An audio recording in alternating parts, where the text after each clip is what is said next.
রথযাত্রাটা একটু অন্যরকমই ছিল। রথের মেলায় গিয়ে কি কি করলাম সেটা সবটা বলবো। গুড মর্নিং টু এভরিওয়ান, আশা করছি তোমরা সবাই ভালো আছো, আমিও কিন্তু খুব ভালো আছি।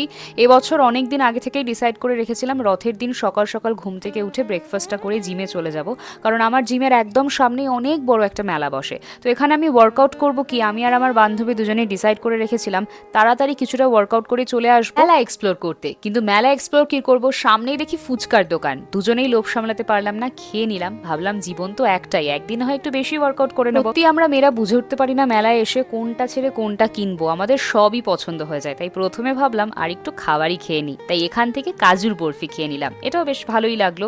তারপরে চলে এলাম রথ টানতে। বছর পর এবছর রথ টানার সৌভাগ্য হলো আমার। ঈশ্বরের কাছে প্রার্থনা করেছি তোমাদের সকলকে যাতে তিনি ভালো রাখেন, সুস্থ রাখেন। না থেকে প্রচুর জিনিস কিনেছি, সবটাই তোমাদেরকে দেখাবো, কিন্তু তার আগে তোমরা বলো তো পাঁপড় খেয়েছো তো আজকে? কে কে পাঁপড় খাওনি সেটা জানিও কমেন্ট সেকশনে। আজকের মতন আসি, টাটা।